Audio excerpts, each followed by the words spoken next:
It's a solo today. I don't know why, but I feel like I haven't recorded in a very long time. Today's episode is going to be a little bit fun, a little bit controversial. I hope to bring something positive out of this, as I try to do in every single episode. This one is about Alex Cooper, and I have done content on Alex Cooper before, and you guys really seem to like it. And there's a lot going on here, okay? By the way, this is not about the feud between Alex Cooper and Alex Earl, but let me touch on that because I know you guys are probably like, how could she not talk about that? That's what's going on right now. Okay, the feud between those two. I obviously don't know why or what's going on. I did notice for the last couple years, the reposts by Alex Earl, the comments, and it was kind of very passive aggressive behavior. Now, people who are team Alex Earl can also say there was passive aggressive behavior from Alex Cooper as well, especially during the Dancing with the Stars stuff. Out of the gate, I'll tell you this. I am not picking sides. I don't have a side, okay? I am not their demographic. I don't consume a lot of their content, but I will say that I watch them and I make my judgments and viewpoints on them just from a strictly businesswoman to businesswoman viewpoint. So when I'm looking at what Alex Earl is launching or what comes across my desk or when I'm reading something about her or Cooper, it's all about business. I'm gauging them as businesswomen at all times. With that being said, the feud is going on. This blows up a couple weeks ago because Alex Cooper, after a couple years of not saying anything and Earl not saying anything either, gets on to TikTok. I don't know if it's a PR stunt. Both say that it's not. However, I do find it interesting that Earl decides to ramp up the passive-aggressive behavior while she is filming for her Netflix reality show, which is set to come out later this year. I find it interesting that she ramps up the passive-aggressive behavior in the midst of launching her skincare line. The timing of everything seems a bit convenient, almost like she's trying to ride the wave of something. The people who consume Cooper stuff is the same demographic of people who would consume Earl's stuff. So they could be playing off each other. Regardless, who's right, who's wrong, I don't know. As a woman myself, I think it's silly. I don't think two very gorgeous, intelligent women in the industry should be fighting or going at each other like that. That's not my vibe at all. If it's a real animosity between them, more of a reason that it shouldn't be that way. I wish that they could just make up and everything could be fine and together they could be powerhouses. But to publicly act like a mean girl, I'm not for that. They're young, but they're mature. They are very successful. They come from very good families, have very good camps of people around them. They have a very good head on their shoulders. As a woman myself, I don't like to see them fighting like this. So aside from all of this, fast forward to a couple weeks ago, Cooper gets on TikTok and launches a video. You could tell she's in her element. Sweatpants, sitting outside. I think she's in her home. The video is very short and sweet. There's no oohs, ahs, ums, no pauses. She goes right in direct. I could tell it wasn't planned and she knew what she was going to say and then she cut the camera. And it was kind of just calling Alex Earl like, hey, what is going on? I'm watching you repost things about me. I'm watching you make passive aggressive comments about me. Again, this is Cooper saying this about Earl. What is the problem? What is the beef? If you have a problem, why don't you tell me what the problem is? Because as far as I'm concerned, there's nothing here. It's funny because when she posted that video, the first thought I had in my mind was, she's pregnant. And because it was like the claws came out, right? And she was so sure of herself and she was so like, just let's get to it. If you have such a problem and you want to dance around the issue, here I am. Throw your shots. And obviously, Earl, even to this day, Earl has not responded to it. She's actually skirted around it. People on the morning show have asked her and she's completely not answered the question. She's made like kind of funny videos in response maybe on TikTok, but she hasn't actually responded to Alex Cooper. Here's my thing. And this is what today's episode is about. And this is where I wanted to get. After Cooper drops that video and calls Alex Earl out and Alex Earl just doesn't respond, about 2 or 3 weeks later, Cooper posts pictures basically announcing that she's pregnant and they're expecting their first child.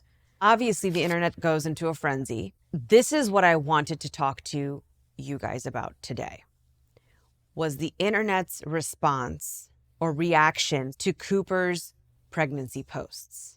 It was so bad that I had men in my life sending me Twitter screenshots, Instagram stuff, TikTok videos and whatnot of, oh my gosh, you women are so mean.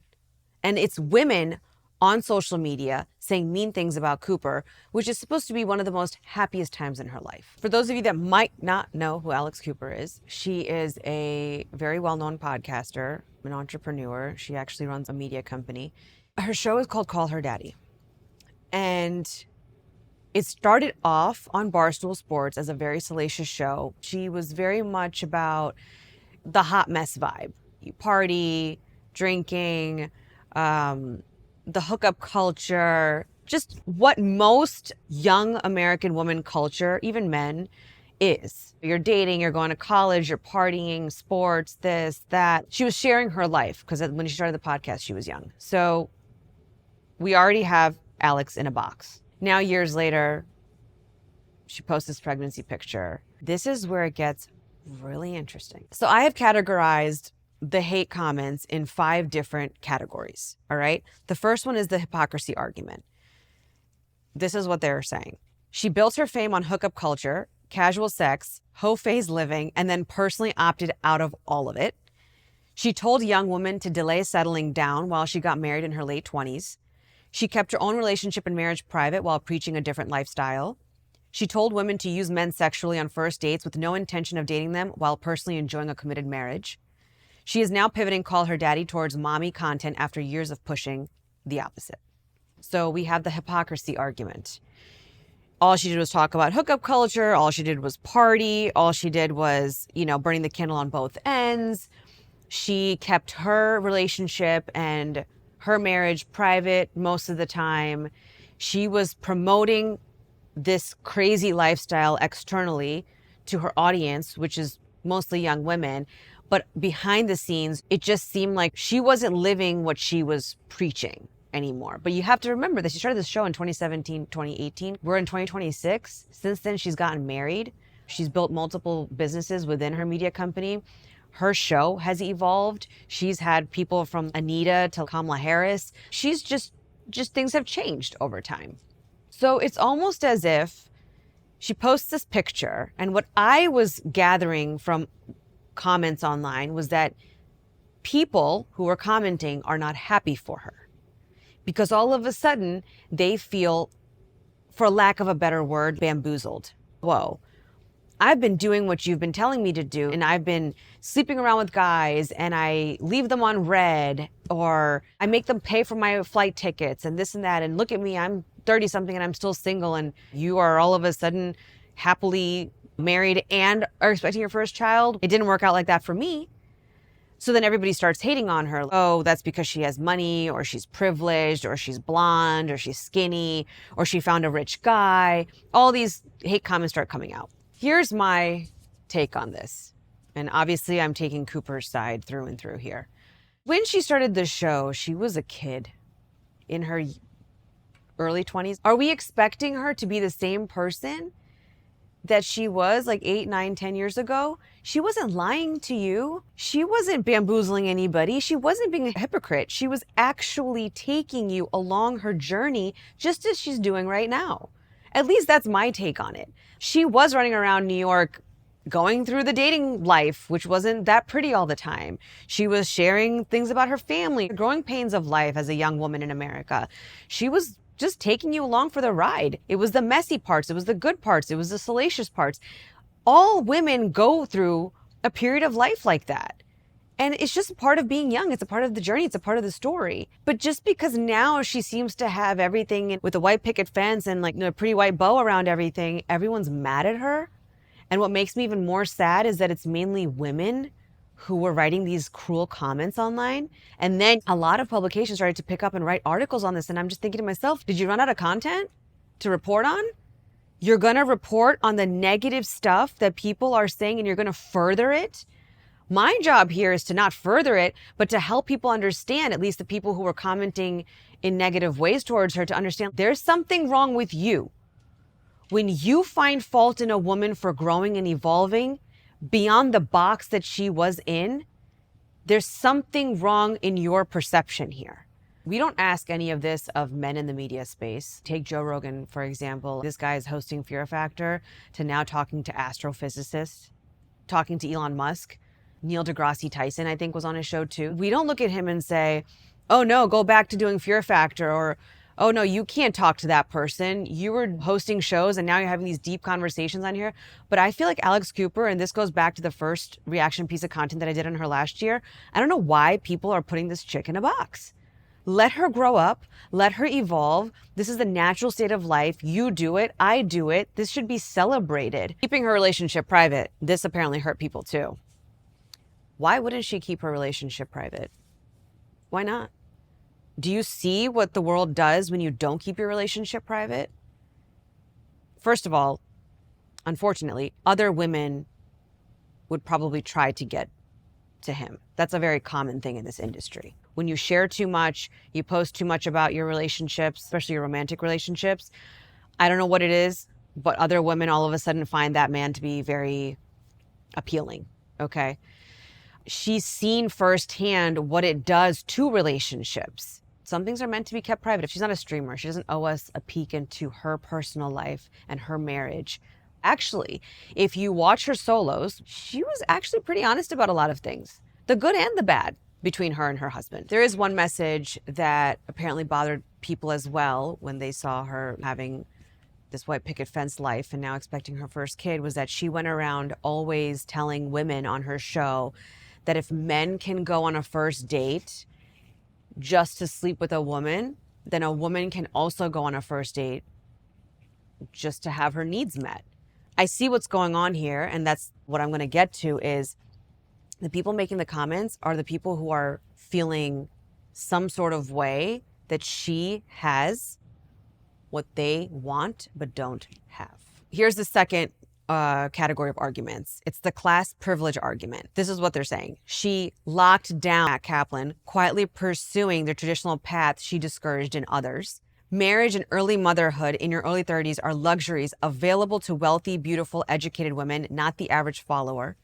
She escaped the consequences of her own messaging through wealth, looks, and timing. Followers who took her advice are single and broke while she gets the perfect pregnancy glow up. One of the arguments was also like, someone like her with the content that she was creating and the way that she was carrying herself could never even land someone like her husband. And that she was able to escape the consequences of doing so through looks, through wealth, because she was already pretty successful before she met him. So she was already well on her way. And I'm sure she was already making several $1 million. I understand where that viewpoint is coming from. And I get that people think her single, broke, hot mess girl narrative comes off as, if you are single, hot and broke and a hot mess, that's what she was pushing on people. But then it's like all the girls doing that are not getting men like her husband. Okay, they're getting guys who just want to hook up with you, or guys who are flakes, or guys who are not emotionally intelligent. We all know where this goes. Here's my first point with that. What I hear is, because other women cannot have what she has under the circumstances that she has gotten it, and they don't have it, it means that she can't have it either. How does that make sense? Life doesn't work that way.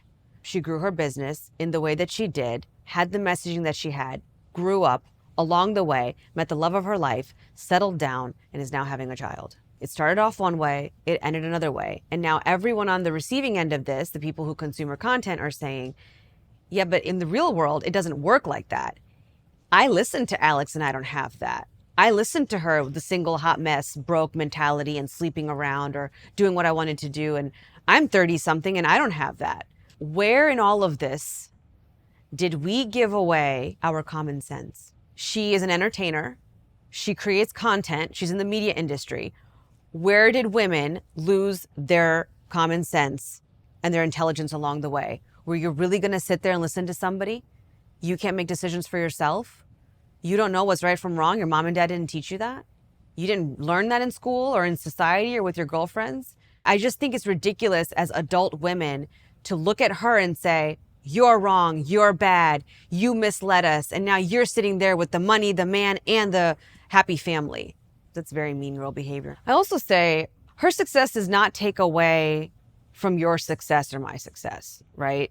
I'm not attacking women. I'm a woman. I'm not attacking that. I'm just saying like the bad comments that were being said where it almost comes off as just because women are struggling to find the right man and to have a child, it doesn't mean that Alex is the reason for that. And to use someone who has a podcasting platform, who when she was young was taking you along her journey, and now using that narrative well into your 30s and mid 30s and early 30s, and blaming her for that or saying that she shouldn't have that because you're still struggling, I just don't think that that's fair. I don't even agree with it at all. And also, let's not forget, she empowered women. She was the first person to make it okay and make it safe in the podcasting space for women to talk like she did. Men can do it and no one bats an eye.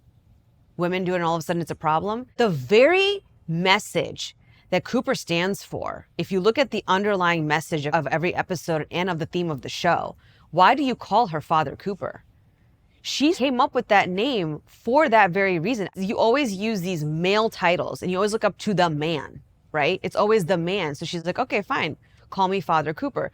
But now that same misogyny is playing out in real time with her audience attacking her for what she's doing. Like, what, it's not okay for her to turn into a mommy now because you guys are not there yet? And remember, I said yet. Just because you don't have something or not living the life that you want to right now doesn't mean it's never going to happen. But we shouldn't shame other women for that. She's worked very hard to be where she is. She shared her dating stories. She's shared the mess that she's been in.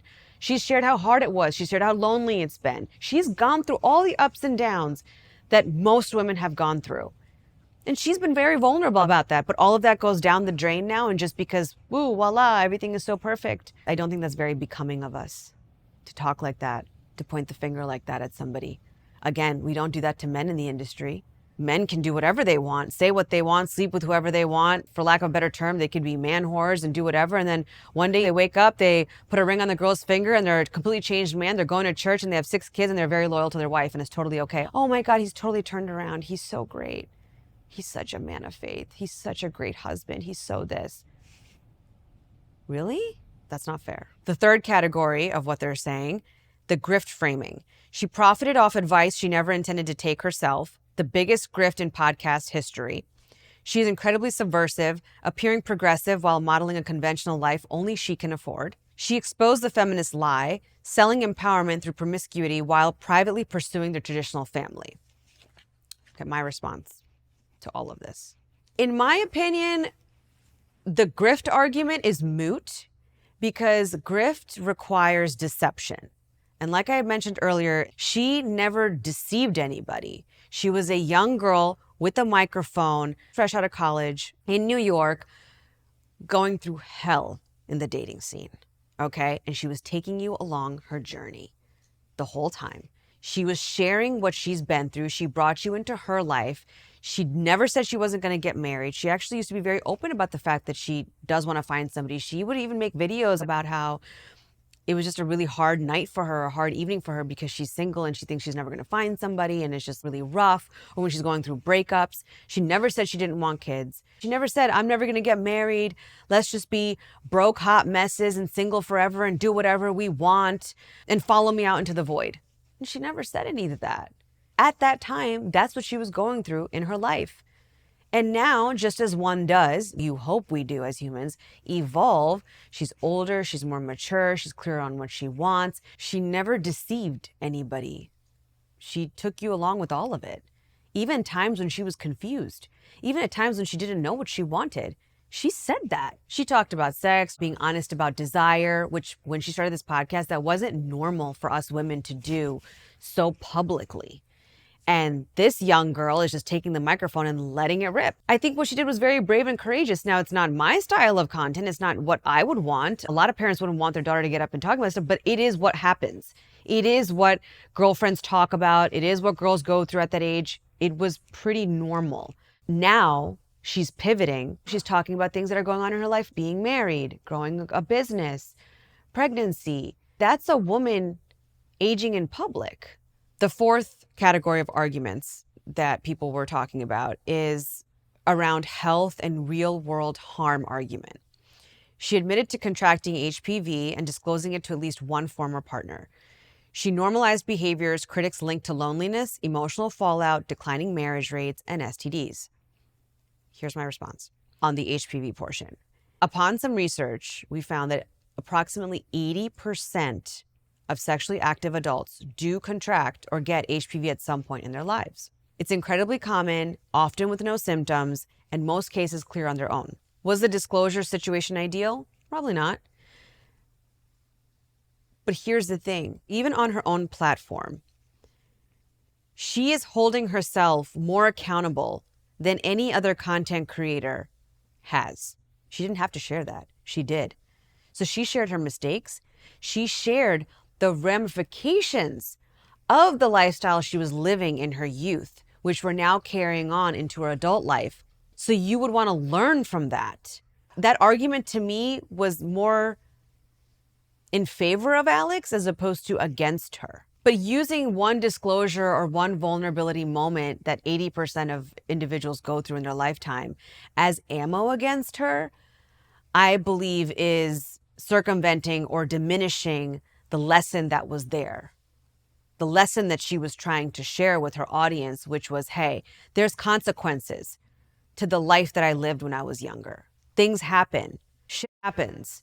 And guess what? Sometimes it follows you well into your adulthood with a partner that you really care about. That's it. That's what that was about. On the bigger claim, when people are saying that she's responsible for declining marriage rates or divorce rates or women not getting married or women acting like men, I think that's giving too much cosmic power to one podcaster. I think that's a very outlandish statement to make. And to be honest, marriage rates have been declining for decades. It has nothing to do with Alex Cooper, okay? It's driven by economics, education, the economy's shifting. There's 100 other forces going on right now at large. Blaming one woman with a microphone is just lazy. It's intellectually lazy. This is my warning to the young women who follow Alex Cooper. Most women who follow Cooper's advice will not end up with a marriage proposal. You will not end up having a beautiful wedding, wearing white, then getting pregnant a few years later. Most women who have multiple sexual partners, pursue unregulated sexual pleasure, have a series of unhealthy, unserious relationships, and one-night stands will end up with STDs and broken hearts and a long list of regrets by the time they reach 35. No marriage prospects and a personal crisis when they realize that their window for fertility is closing and there is no potential father on the horizon. That is the typical practical consequence of living this kind of life. Alex Cooper has been able to rich and famous her way out of those consequences. If she was your average girl without wealth or power, she likely would not have the life that she has now. The result of her life will make you believe that it's a given that you can also live 15 years of total promiscuity, and that as soon as you want to stop, as soon as you decide you want your life to change, that the trad life is now for you, you'll be able to find a man and settle down. That is possible, but it's not plausible. And the longer you pursue that life and the older you get, the less plausible that kind of sudden switch becomes. Do not listen to Alex Cooper for anything. This woman is like blowing things out of proportion. Alex's delivery and storytelling at the time when she was in her 20s, sharing all these promiscuous late nights in her life, were not like, this is how you should do it and this is what you should be.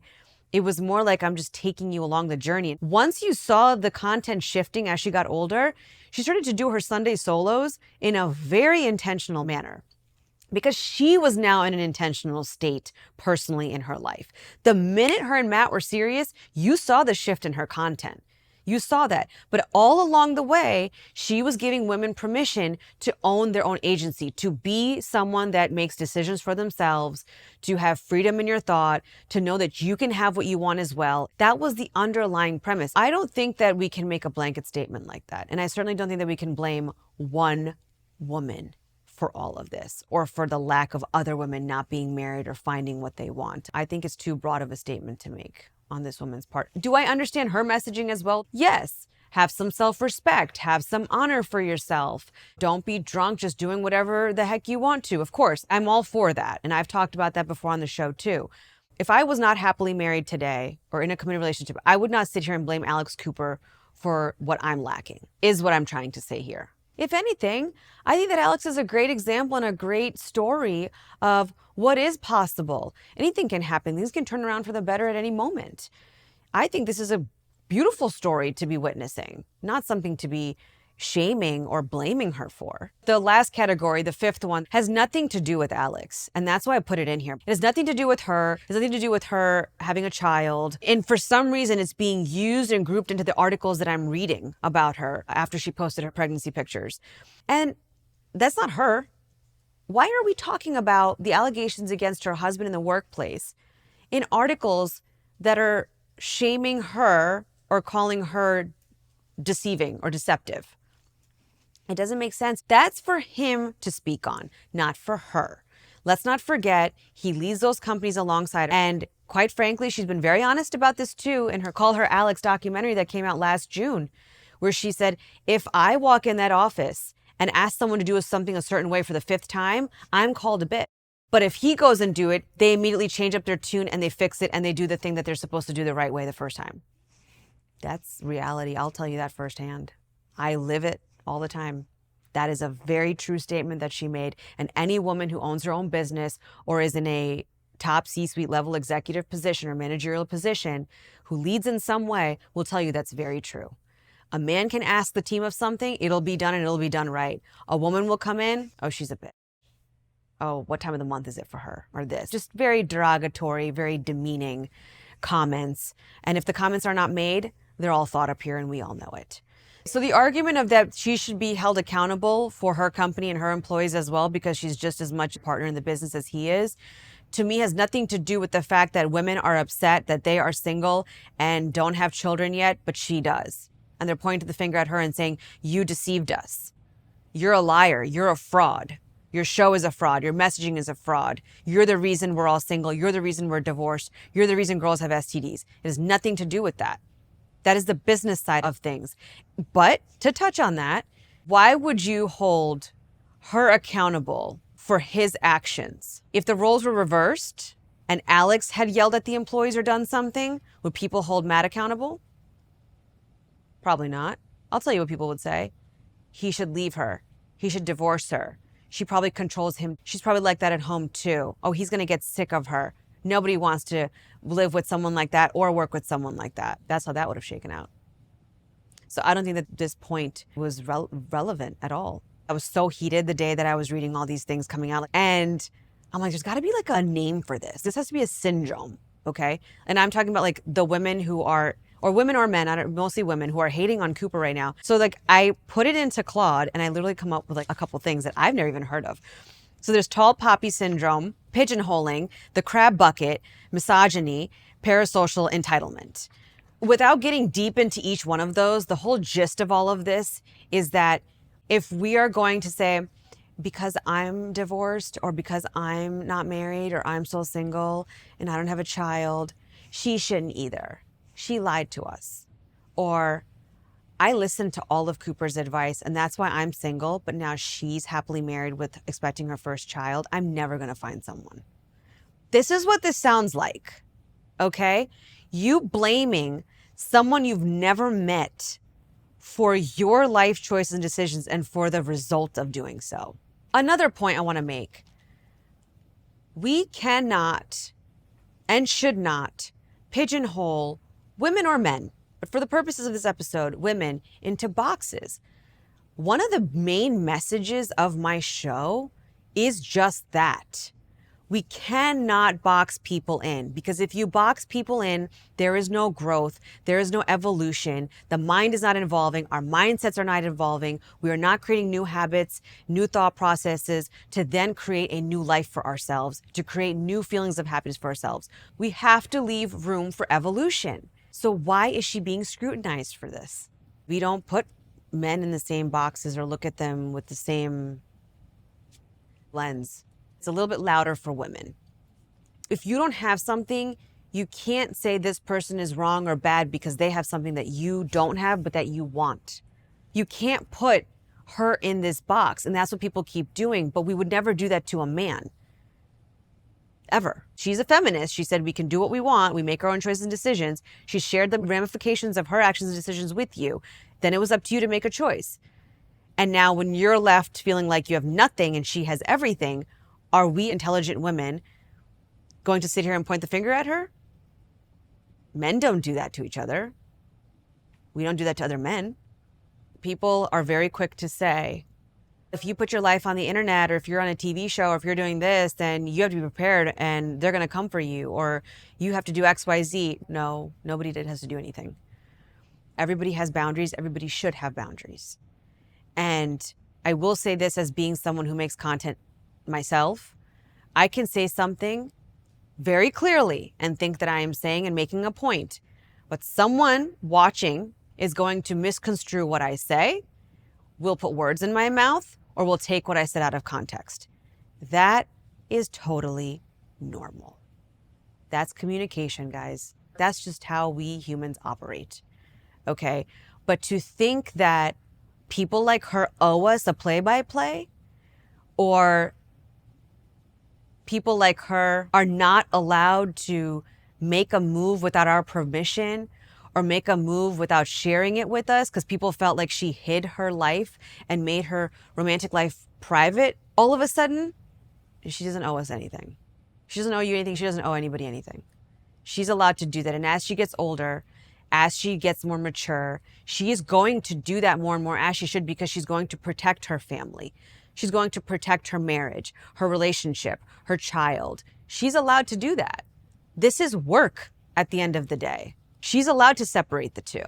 There's a pattern here if you really dissect this. The second a woman grows taller than the box that you put her in, you reach for the shears. They did it to her when she started landing bigger guests. Oh, how can you talk about all this salacious content and then have Kamala Harris, the vice president, on your show? Like, you're not equipped to have someone like that on the show. Excuse me, Joe Rogan does it all the time. What background does he have? Suddenly, she's not a real interviewer. They did it when she launched Unwell. Oh, she's not a businesswoman. She's not an entrepreneur. She's a podcaster. And they're doing it to her now again. She's not wife material. Or she did XYZ in her past when she was 20-something. How could she find someone and how could she settle down? She can't be a mom. She talked about another person's child this way. Why is she a mom? She doesn't deserve to be a mom. Suddenly, she's not a real feminist. Do you guys notice the pattern here? She's never allowed to grow or evolve. She's never allowed to become the next best version for herself. She's never allowed to become the next best thing. The gist I'm trying to make is we have to cultivate and remember there's mindsets here, okay? There's a growth mindset and there's a fixed mindset. And if you guys haven't seen my solo on this, it's actually a pretty good one. It's about growth mindset versus fixed mindset. This is what I'm gonna say. Alex is portraying growth mindset. The people who are hating on her in the comments after she posted that she's pregnant and happily ever after are showing me a fixed mindset, not just towards her, but also for themselves. Because whatever we see in somebody else is a mirror of what's going on internally with us. That you are not growing, that you are not progressing in your life. So when you see someone else or some other woman having those things, or growing or evolving, it makes you feel some sort of way. So to make yourself feel better, you want to tear that person down. That's a fixed mindset. We want to allow growth and evolution in both the person in front of us and within us. I would like to touch on also the fact of abundance mindset. People were taking digs at her. Oh, it's when she got money, or most women don't have money like her and can't get the whole package and then attract a man from that place. That comes from an abundant mindset. If you want to be in a certain tax bracket, you can. You just got to do what she did. And what did she do? She worked very hard. She took risks in life. She took a lot of heat. She was not afraid to fail publicly. So when you want something that somebody has, you have to look at what they've done for it. And if you're not willing to do that, and if you're not willing to put in the work, then you're not going to have that. But it all starts with having an abundant mindset and believing that you can. But to now point the finger at her and that she shouldn't have these things, or it's because she has these things and that's why she got the guy and that's why she has this life, this isn't normal for the average woman. I see where you're coming from. I understand it. Especially in today's economy, it's not the average story. I get that. However, she did a lot to get to where she is today. A lot of things that she probably didn't even share. And what I mean by that is the hard work, the sleepless nights, the taking risks, looking stupid in front of people, okay? Taking criticism from people, which she still does. You have to be able to go there. You have to be able to go to those depths of life and of character building and personality building and evolution and growth in order to attract, hold, maintain, sustain, and grow that kind of wealth. So I don't think we should be knocking her for these things. I think we should go back and take a look at ourselves and say, okay, where is my mindset faltering? Where have I stopped growing? Where have I stopped looking at myself? Instead of me pointing to her, where can I pivot and say, what's going on within me? And where can I fix my mindset so that I too can have a life? Because she just proved to you that you can have that life. You can. A scarcity mindset. That's when you're thinking, if they have it, then I don't have it. There's not enough to go around. Scarcity mindset also, to me, and this might be a little bit controversial, and I'm sorry if it is, but I'm going to say it because this is how I feel. It's the people who say the billionaires need to give up all their money and give it to us. Those are the types of people who most of the time have a scarcity mindset. Stop focusing on what someone else has and start focusing on what you can do to build your own, because there's more than enough to go around. There's more than enough to do. There's more than enough to create value and to make yourself just as successful as somebody else is financially. And I'm sorry, I don't make the rules. It's just the game. That's the world that we live in. That's the economy we live in. And that's how it's always been. So abundant mindset, scarcity mindset. We want to be an abundant mindset. Growth versus fixed. We want to be in a growth mindset. We don't want to put other people in boxes, and we don't want to put ourselves in boxes. We want to allow room for growth and change and evolution. And so when someone does, we don't want to knock them down. At the end of the day, this is not about Alex Cooper, okay? This is how you view the world, how you view yourself in relation to the world around you. If you walk around thinking that people should be fixed at 25 and be the same as they are as 35, you'll be mad at anybody who dares to change. Oh, you've changed. Yeah, I have. Good. I hope so. I don't want to be like you. I don't want to be like us when we were in college or in high school. I hope I've changed. That's the whole point of life. It's a path moving forward. If you think that success or someone's life is always fixed and they have to be a certain way and be in a box, then you will find every woman's success as a threat to yours. What do we call those women? Jealous. It's jealousy. And a growth mindset, everything that I talk about on this show, it's not a jealous one. There's no room for jealousy. Because the minute you breed jealousy and the minute that you think that someone took something from you with what they're experiencing that you don't have, right there and then, you're going to continue to attract more of it. But if you believe that people are allowed to grow and that you can grow and that they can have what they want and you can have what you want and good for them, be inspired, be moved, be motivated by people and their stories. Let people be, live and let live. Look around you and see the good in things. Like when I look at Cooper's story, I'm so fascinated. I was always fascinated with how that girl built something out of nothing. I was always fascinated by her tenacious personality, go-getter. She goes in there. People didn't agree with her content or the genre of her content. Who cares? Numbers prove it. All right, at the end of the day, it's a business. That's all it is. But if you believe that people get to grow and evolve and change and not be boxed into the same version as they were years prior, then you get to do the same thing too. You get to experience the same wins as them too. It works both ways. What you put out is what you get. What you see in someone else is what's inside of you.